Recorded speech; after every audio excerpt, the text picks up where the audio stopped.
오늘 마태복음 14장 22절에서 33절까지의 말씀을 보셨는데요. 이 말씀을 가지고 성숙한 신앙인의 자세라는 제목으로 우리 함께 하나님의 말씀 나누도록 하겠습니다. 이 하나님의 말씀인 성경을 보면서 우리가 꼭 기억해야 할 중요한 사실 하나는 바로 과거의 성경의 그 말씀이 오늘날 우리에게도 동일하게 나타난다라는 겁니다. 물론 그 사건이 오늘날 그대로 일어난다기보다는 오늘의 상황에 맞게 나타난다라는 것입니다. 따라서 우리는 하나님 아버지의 말씀이 성경 말씀을 바라볼 때 오늘날 이 말씀이 우리에게 우리의 삶에 주시는 교훈이 무엇인가 분명히 깨닫는 영적인 눈이 우리에게 있어야 할 줄로 믿습니다. 오늘 본문에서 보시게 되면 이 한밤중에 제자들이 갈릴리 바다에서 풍랑으로 인하여 고난을 당하는 장면을 보면서 이것을 현재의 우리 모습으로 가장 쉽게 대입해 본다면 마치 우리가 삶을 살아가는 가운데 일어나는 여러 가지 방식들의 고난을 생각해 보면 되겠습니다. 또한 그 고난 가운데에서 주님이 말씀하시는 메시지가 무엇인지 우리가 분명히 깨달아야 할 것입니다.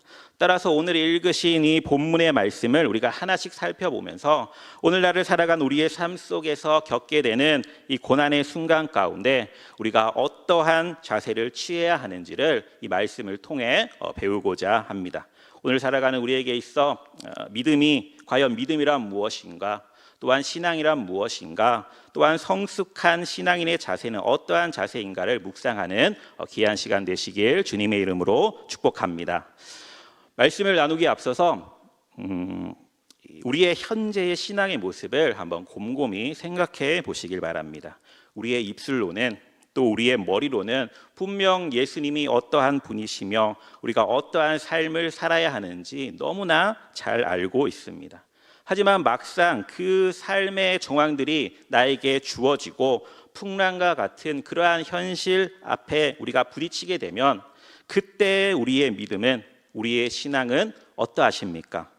혹시 쉽게 넘어지는 믿음은 아니십니까? 또한 쉽게 흔들리는 믿음은 아니십니까? 아니면 그러한 고난 가운데에서도 절대 흔들리지 않는 참된 믿음을 소유하고 계십니까?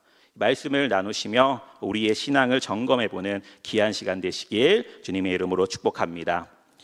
오늘 말씀, 이 본문의 말씀은 우리가 너무나도 잘 아시는 이 오병이어 그 기적이 일어난 후의 사건입니다.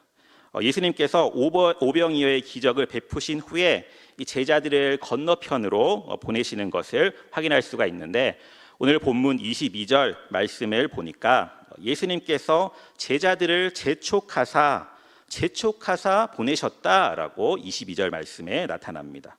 오늘 이 본문과 평행 구절인 이 마가복음 6장 45절에서도 동일하게 나타나고 또한 평행 구절인 요한복음 6장 15절 말씀, 이건 우리 함께 한번 보도록 하겠습니다. 요한복음 6장 15절 말씀에서는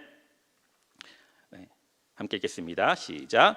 그러므로 예수께서 그들이 와서 자기를 억지로 붙들어 임금으로 삼으려는 줄 아시고 다시 혼자 산으로 떠나가시니라. 아멘.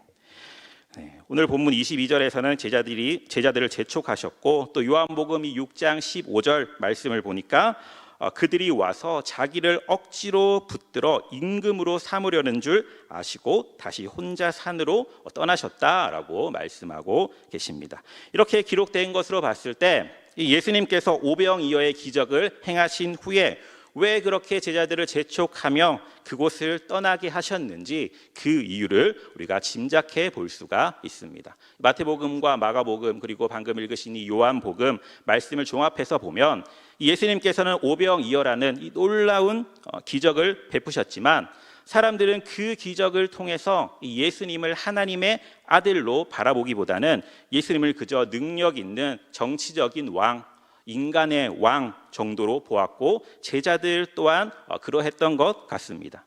제자들도 이 사람들의 환호, 그 오병이어의 기적이 일어났을 때 사람들이 얼마나 환호했겠습니까? 그리고 그 환호를 만끽하고 싶었을 겁니다. 우리 스승님이 이 정도 능력을 가지신 분이셔라며 사람들에게 조금 우쭐대고 싶은 마음도 있었을지 모르겠습니다.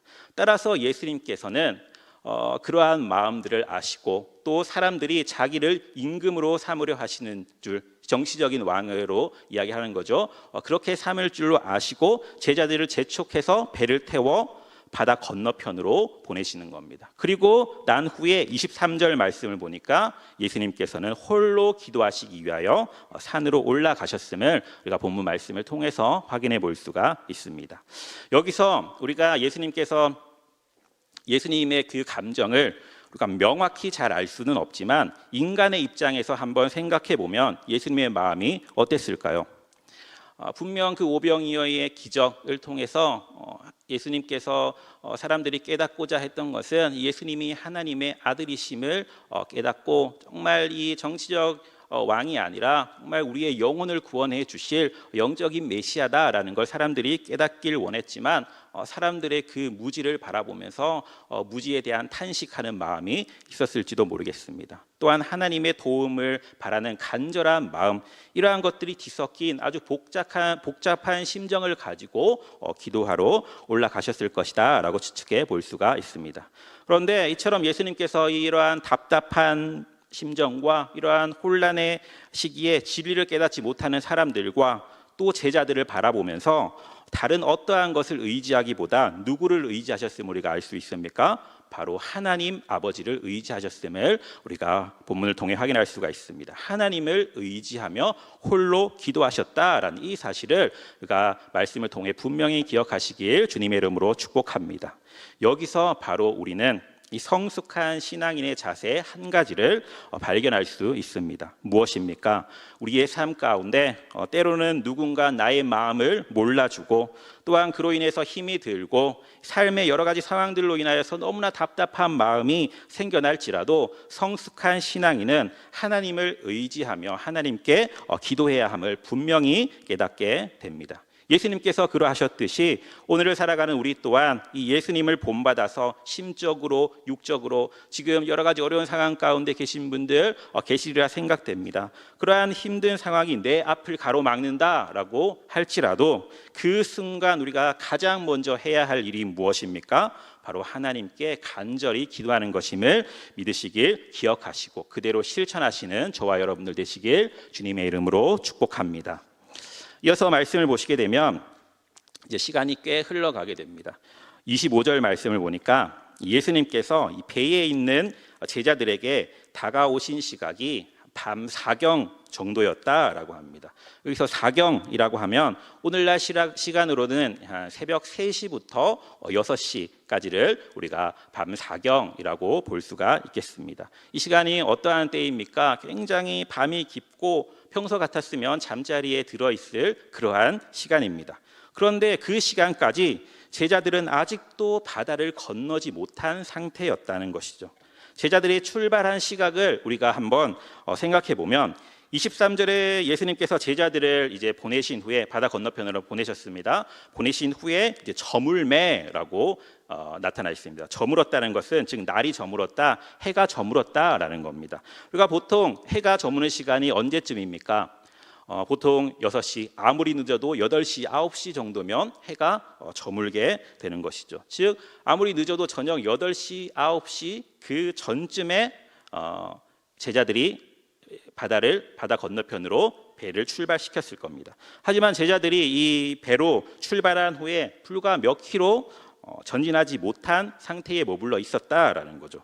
24절 말씀을 우리가 보시면 육지에서 술이 떠났다라고 여기 나타나 있는데 24절에 보시면 육지에서 술이 떠나서라고 나타나져 있습니다.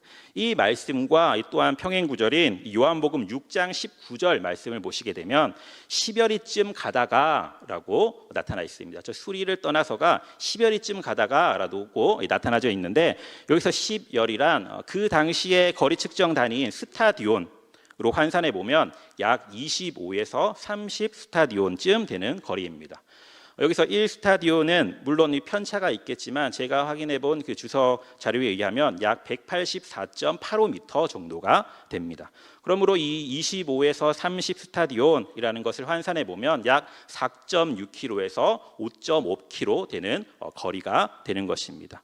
즉 우리가 이렇게 확인해 보면 배는 육지를 떠나서 대략적으로 한 5km 정도 떠나가서 그 바다 위에 머물러 있었다라는 걸 확인해 볼 수가 있습니다. 아까 전에 늦어도 8시, 9시쯤에 떠났다라고 한다면 지금이 사경 새벽 3시에서 6시 사이쯤이다라고 생각해 봤을 때 적어도 6, 7시간은 지난 시간이었습니다. 6, 7시간이 지났을 텐데 바다를 건너기는커녕 이 정도밖에 5km 정도밖에 가지 못한 것은 바로 무엇 때문이었습니까? 바로 바다에 일어난 풍랑 때문이었습니다. 자, 이것을 우리 다시 정리해 보면 예수님은 6, 7시간이나 되는 시간 동안 산에서 홀로 기도하셨던 것이고 제자들은 배를 타고 그 시간 동안 풍랑과 싸우며 있었던 것입니다. 그리고 이때에 이제 예수님께서 바다 위를 걸어서 제자들에게 다가오십니다. 그렇다면 우리가 여기서 또 한 가지 생각해 볼 것은 예수님께서 왜 바다 위를 걸어 오셨을까에 대한 의문입니다. 그 의미나 그 이유를 찾기 위해서 우리가 가장 먼저 말씀에서 그 근거를 찾아보아야 할 것입니다. 예수님께서 그렇게 행하셨을 때는 과연 성경 말씀에서 그 일에 대해 어떻게 말씀하고 있는지를 우리가 분명 확인해 보아야 할 것입니다. 먼저 이 동일한 사건이 기록된 이 마가복음 6장 말씀을 통해 보시면 예수님께서 이렇게 바다를 건너 배에 오르시는 것을 보고 제자들이 마가복음 6장 51절에 심히 놀라니, 그리고 6장 25절에 이는 그들이 그 떡 떼시던 일을 깨닫지 못하고 도리어 그 마음이 둔하여 졌음이러라, 이렇게 마가복음 6장 52절에 나타나져 있습니다.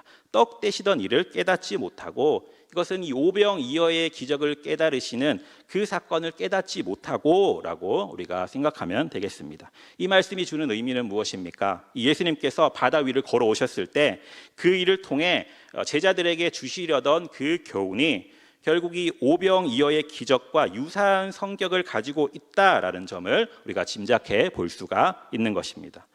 예수님을 보고 놀라는 이들에게 떡 떼시던 일을 기억하지 못한다 했으니, 만약 그 상황 가운데에서 이 떡 떼시던 일을 기억했다, 제대로 깨달은 그 마음을 가지고 그대로 유지하고 있었다라고 한다면 예수님을 보고도 놀라지 않았을 것이라는 말이 되는 것입니다. 즉 예수님께서 이 바다 위를 걸어오신 이 사건은 이 제자들에게 오병이어의 이 기적을 베풀었을 때의 이 가르침과 같은 것을 알려주시는 데에 그 이유와 목적이 있다라고 우리가 짐작해 볼 수가 있는 것이고, 또한 우리가 읽으신 마태복음 본문을 통해서도 생각해 보면 다른 두 복음서에는 없는 베드로가 예수님께 부탁하여 자기도 무리를 걷는 장면이 나오게 됩니다. 이 사건은 마태복음 말씀에만 나오는 사건입니다.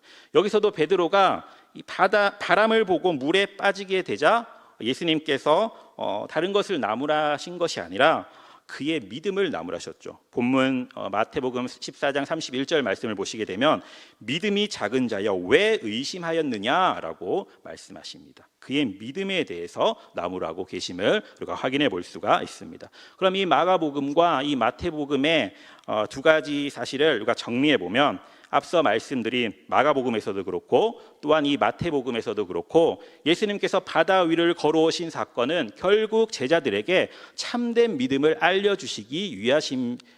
알려주시는 것에 그 이유와 목적이 있다라는 것을 우리가 알 수 있는 것입니다.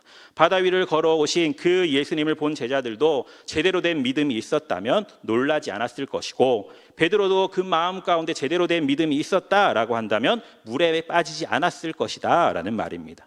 그리고 믿음에 대해 한 가지 더 말씀하고 계신 것은 예수님께서 제자들에게 다가오셨을 때 우리 27절 말씀을 한번 보시게 되면 예수님께서 안심하라라고 말씀하신다는 점입니다.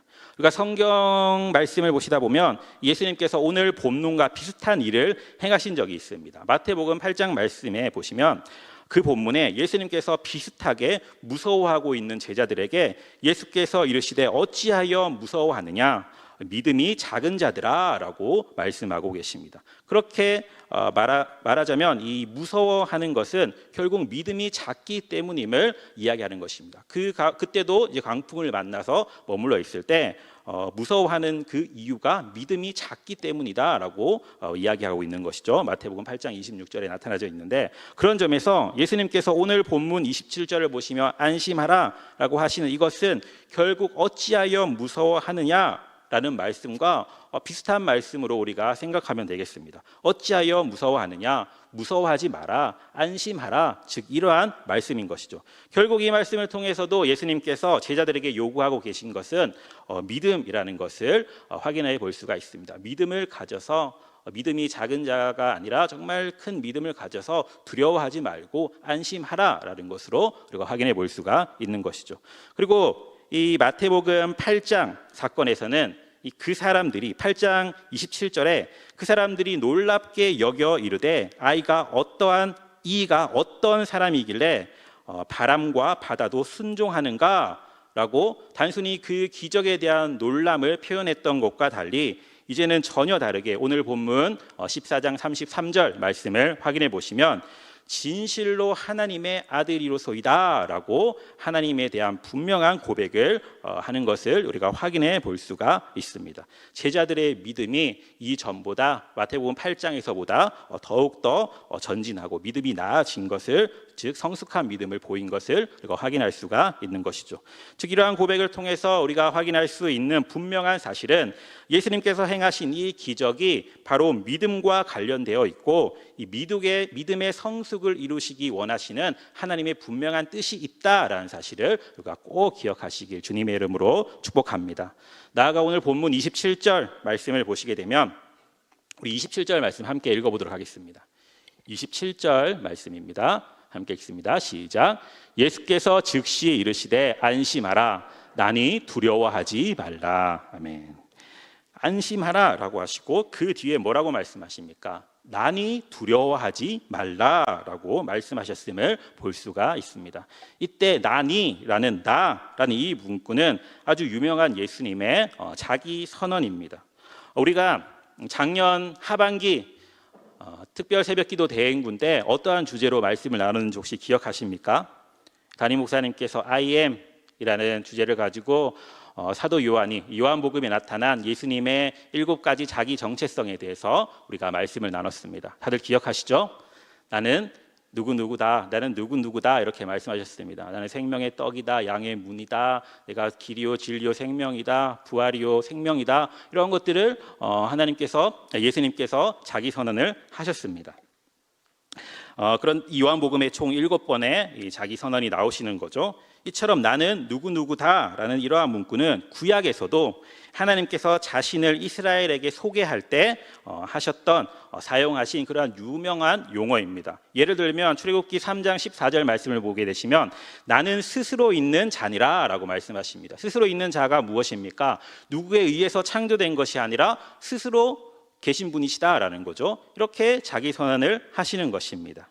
이처럼 예수님께서도 자기 선언을 통해서 자신이 하나님이심을 보여주는 표현이 바로 나니라는 겁니다. 나니까 너네가 두려워하지 마라.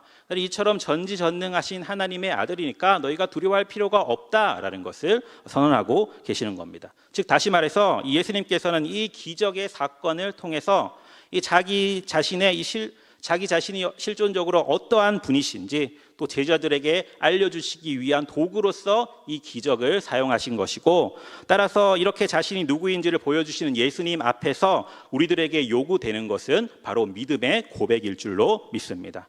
그러므로 우리는 이 바다 위를 걸어가시는 그 기적을 행하시는 예수님을 바라보면서 예수님께서는 당시의 제자들과 오늘날 우리에게 이렇게 말씀하십니다. 예수님 당신께서 어떠한 분이신지를 나타내 보여주고 계시고, 또 그것을 분명히 깨달아서 이 예수님에 대하여 우리는 분명한 믿음의 반응을 보여야 할 줄로 믿습니다. 바로 여기에 제가 앞서 질문 드린 바와 같이 예수님께서 바다 위를 걸어오신 이유와 목적이 있는 것입니다. 즉 예수님은 자신이 이 정도로 기적도 행할 수 있는 능력의 사람이다라는 것을 과시하기 위한 그 목적이 있으셨던 것이 아니라 또한 밤중에 제자들이 있는 곳으로 가려니까 다른 교통편이 없어서 어쩔 수 없이 물 위를 걸어가신 것도 아닙니다.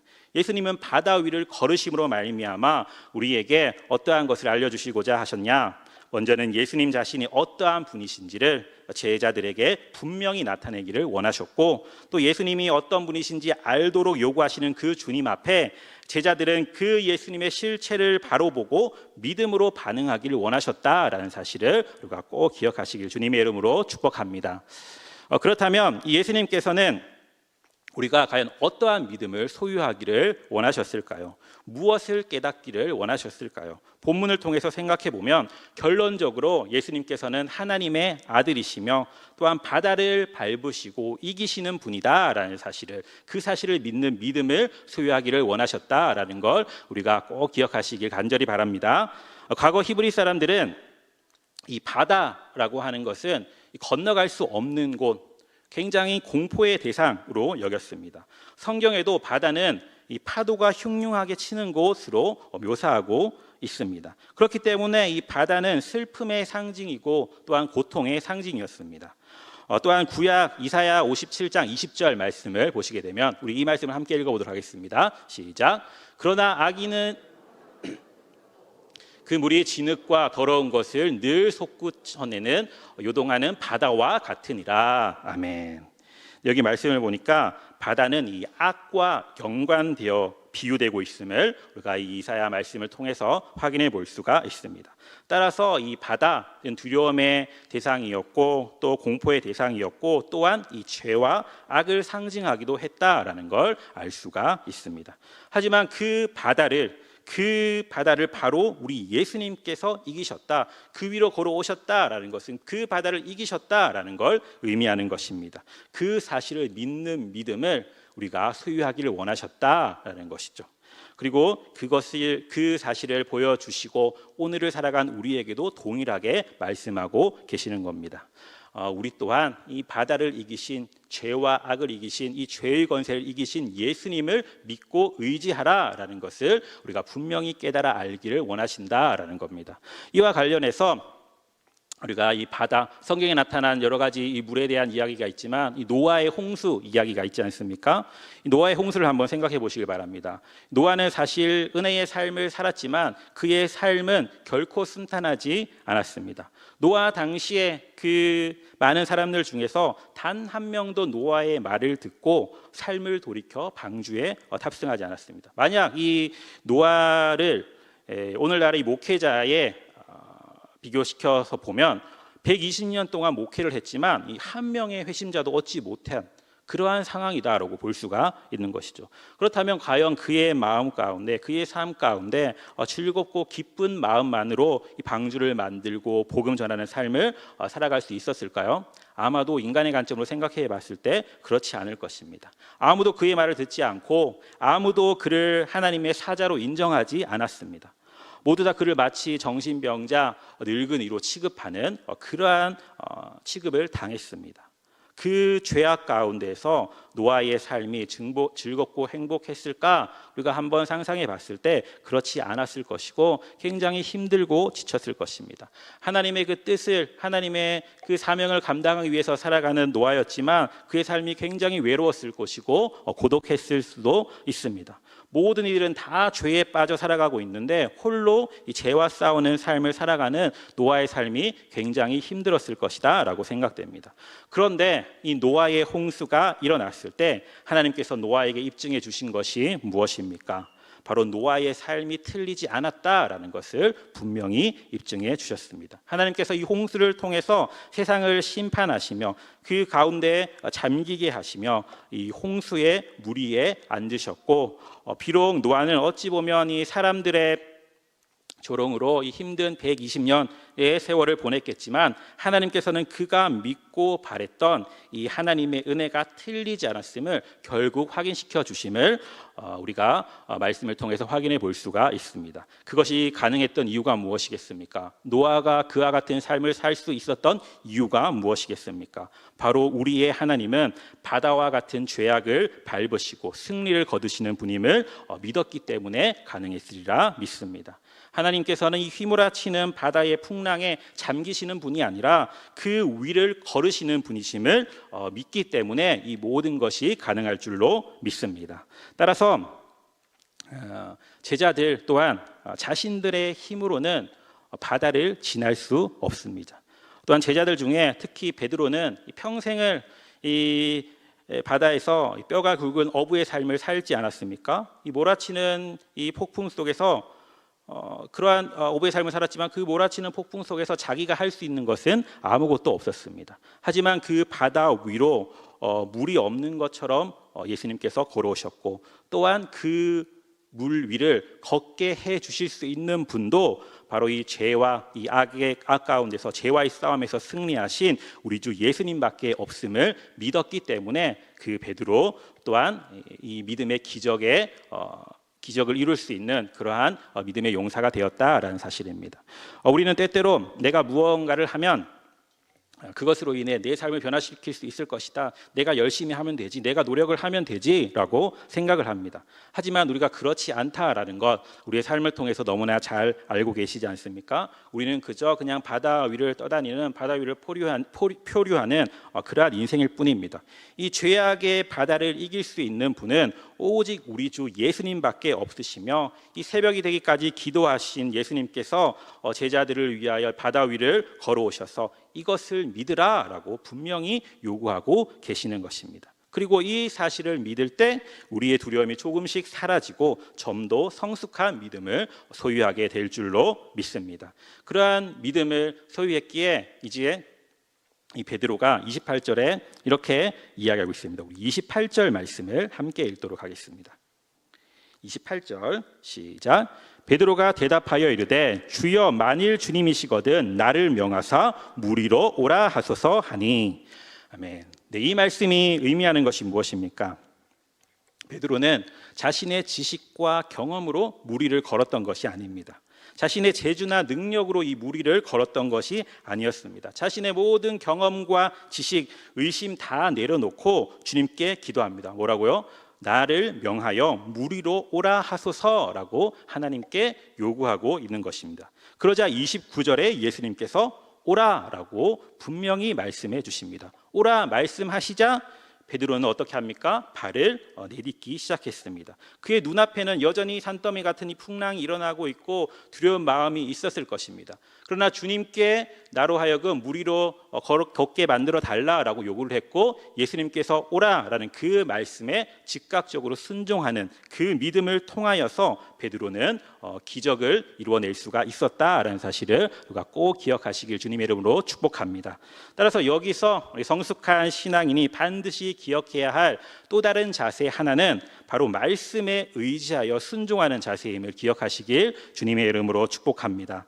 이처럼 신앙인은 실패도 성공도 다 모든 것이 하나님의 말씀에 근거하여 이루어져야 할 줄로 믿습니다. 말씀대로 일하는 것이 결국 성공이고, 말씀이 없이 살아가는 것이 결국 우리의 삶의 실패다라는 걸 우리가 분명히 깨달아 알아야 할 줄로 믿습니다. 사랑하는 성도 여러분, 혹시 내 지식과 이 경험이 혹시 예수님께 나아가는데 장애가 되고 있지는 않으십니까? 만일 장애가 된다면 그것을 다 제하여 버려야 합니다. 진정한 지식, 진정한 경험은 우리로 하여금 하나님께 나아가는 도구 정도로서의 역할만 해야 합니다. 내 지식을 뛰어넘어서, 내 경험을 뛰어넘어서 이 예수님 앞에 우리의 성숙한 신앙을 내보일 수 있는 저와 여러분들 되시길 주님의 이름으로 축복합니다. 그런데 오늘 말씀 보니까 이 분명 말씀을 붙들고 믿음으로 시작한 일입니다. 분명 예수님께 요구를 하였고 예수님께서 오라 하셔서 믿음으로 발을 내딛었습니다. 그런데 그렇게 했음에도 불구하고 그 이후에 어떻게 됩니까? 실패가 있었음을 우리가 확인할 수가 있습니다. 바로 예수님의 말씀을 붙들고 바다 위를 걸어가던 베드로가 물속에 빠지게 된 것이죠. 그렇다면 이 베드로가 물속에 빠지게 된 그 이유가 무엇입니까? 오늘 본문 30절 말씀을 보니까 바람을 보고 무서워 빠져가는지라 라고 말씀하십니다. 즉 예수님을 보고 걸어갈 때는 바다 위를 걸어갈 수가 있었습니다. 말씀 의지하여 예수님을 바라보고 걸어갈 때는 바다 위를 걸을 수 있었지만, 하지만 이 거대한 파도가 계속 휘청이고 있고 그렇게 지나면서 이 베드로와 예수님 사이를 갈라 놓았을지도 모르겠습니다. 그래서 계속 예수님을 바라보던 그 시선이 여러 가지 파도들로 인하여서 그 풍랑으로 인하여서 그 시선이 가려졌을지도 모르겠습니다. 예수님이 보이지 않자 예수님을 향하던 그 시선이 결국 두려움으로 인하여 이 바다로 인하여 그 시선을 다른 곳으로 돌렸을 때, 즉 세상으로 돌렸을 때 베드로는 어떻게 된 것입니까? 이 바다 속으로 빠지게 되었다라는 겁니다. 이 사실은 결국 무엇을 이야기하는 겁니까? 우리의 믿음의 자녀가 정말 말씀과 기도, 우리가 성숙한 신앙의 자세가 뭐라 그랬습니까? 처음에 기도, 간절한 마음으로 기도해야 된다. 그것도 베드로가 그랬던 것처럼 말씀을 의지하며 순종하며 살아가야 된다. 이런 믿음의 자녀가 말씀과 기도로 무장하여 살아간다라고 할지라도 우리가 조금만 세상으로 눈을 돌리게 되면 결국 쓰러지고 마는 것이 바로 우리 인간임을 이 말씀을 통해서 또다시 이야기해주고 계십니다. 하지만 그 상황 가운데 처한다라고 할지라도 우리가 진정으로 성숙한 신앙인이다라고 한다면 눈을 들어 하나님을 바라볼 수 있어야 할 줄로 믿습니다. 그리고 소리를 질러 예수님께 저를 구원하여 주시옵소서라고 분명히 외칠 수 있어야 할 줄로 믿습니다. 그때 예수님께서 이 31절에 즉시 베드로의 손을 붙들고 일으켜 세워주시며 믿음이 작은 자여 왜 의심하였느냐라고 말씀하십니다. 믿음이 없는 자가 아니라 작은 자라라고 말씀하고 계시죠. 어찌 보면 오늘을 살아가는 바로 우리들의 모습일지도 모르겠습니다. 나는 오랜 신앙생활을 했어. 나는 정말 성숙한 신앙을 소유했어. 난 세례도 받고 난 직분도 받고 정말 성숙한 신앙을 소유한 자라 라면서 살아가지만 예수님이 보시기에는 우리가 여전히 믿음이 작은 자일 수도 있다라는 것을 우리가 이 말씀을 통해서 분명히 깨달으시길 바랍니다. 또한 우리에게 때로는 믿음이 있다라고 할지라도 말씀을 믿고 말씀에 의지하여 달려간다 할지라도 여러 가지 상황들로 인해서 우리는 물에 빠질 수가 있다라는 거죠. 하나님의 사람들도 건강이 물에 빠질 수도 있고 우리의 사업이 물에 빠질 수도 있고 우리의 행복이 물에 빠질 수도 있다라는 사실입니다. 그러나 그러한 상황 가운데 처한다라고 할지라도 우리가 오직 의지할 분은 바로 예수 그리스도 한 분뿐임을, 또한 모든 죄악에서 승리하신 우리 주 하나님뿐임을 믿으며 나아간다면 주님께서는 그 즉시 우리의 손을 붙들어 주실 줄로 믿습니다. 사랑하는 여러분, 우리 누구의 손을 붙들고 이 세상을 살아가려 하십니까? 사람의 손을 붙드는 사람들, 그 손에 힘이 없음을 우리가 분명 깨닫게 됩니다. 또한 세상의 재물을 붙들고 살아가는 사람들, 또한 세상의 명예를, 또한 세상의 권력을 붙들고 살아가는 사람들, 결국 그것이 의미 없는 것임을 우리의 인생의 끝에서는 결국은 깨닫게 될 것입니다. 하지만 성숙한 그리스도인들은 그것들을 바라봐서는 안 될 줄로 믿습니다. 오직 하나님만 바라보며 하나님만 의지하시길 주님의 이름으로 축복합니다. 행여나 실패의 아픔으로 인하여 여러 가지 고난들로 인하여 아파하시는 분들 계십니까? 세상 사람 아무도 나를 몰라주는 것 같고 너무나 답답한 심정으로 괴로워하시는 분들 계십니까? 주님 말씀에 의지하여 나아갔지만 답답한 마음에서 벗어나지 못하는 그런 분들 계시다면 믿음을 가지고 이 시간 우리의 두 손을 우리 주 하나님께 맡기시길 간절히 바랍니다. 그때의 바다 가운데에서 베드로를 끌어올려 주신 그 예수님께서 우리에게도 동일하게 임하셔서 우리를 보호하시고 우리를 인도해 주실 줄로 믿습니다. 말씀을 정리합니다. 우리가 이 고난 가운데 이 답답한 심정 가운데 처해 있을지라도 우리가 간절한 마음으로 기도하며 말씀을 의지하며 나아가는 자가 성숙한 신앙인이다라고 말씀드렸습니다. 그리고 그 믿음을 소유할 때 예수님께서는 반드시 우리를 승리로 인도해 줄 줄로 믿습니다. 하지만 때로는 믿음의 사람이다라고 할지라도, 믿음을 가지고 나아간다라고 할지라도 때로는 우리의 시선을 예수님이 아닌 세상을 바라보며 살아갈 때 믿는 자도 결국 이 선과 악의 경계선상에 서 있는 것 아니겠습니까? 이 영적 싸움에서 지게 됨으로 말미암아 이 세상을 바라보게 된다면 우리는 또 넘어질 때도 있습니다. 우리는 깊은 바다와 같은 이 고해와 같은 세상 가운데 살아가고 있기 때문에 때로는 넘어지고 베드로처럼 믿음이 연약하여져서 물에 빠지는 실패를 경험할 수도 있습니다. 그러나 그 순간 가운데에 우리가 믿음을 잃지 않고 그 순간 가운데에서도 하나님이 모든 죄에서 승리하신 분이시다, 내 죄를 사하여 주시고 하나님의 아들로서 이 땅 가운데 오셔서 우리의 모든 죄를 짊어 지시고 십자가의 죽으심으로 말미암아 모든 나의 죄에 대한 대가를 치르시고 그 사실을 믿는 믿는 믿음만 있으면 나를 구원해 주실 영적인 메시아다라는 그러한 확신이 우리 가운데 있게 된다라고 한지라면, 때로는 우리가 믿음 가운데 있을지라도 세상에 넘어지고 또 고난 가운데 처하여 있을지라도 그 순간 가운데서 우리의 방향성을 오직 하나님께 두고 계속해서 주님을 바라보고 주님께 기도하고 주님의 말씀 의지하여서 나아간다면 그 경험들이 결국 쌓이고 쌓여서 결국 우리 주 예수님이 누구신지 분명히 깨닫는 은혜의 역사가, 오늘 본문에 나타난 예수님은 하나님의 아들이시다라는 이 믿음의 고백이 우리의 입술을 통해서 항상 흘러나올 줄로 믿습니다. 이처럼 성숙한 신앙인의 자세를 잃지 않도록 매일의 삶에서 주님을 닮아가기를 애쓰시고 그로 말미암아 신앙의 성장을 이루시는 저와 여러분들 되시길 주님의 이름으로 축복합니다.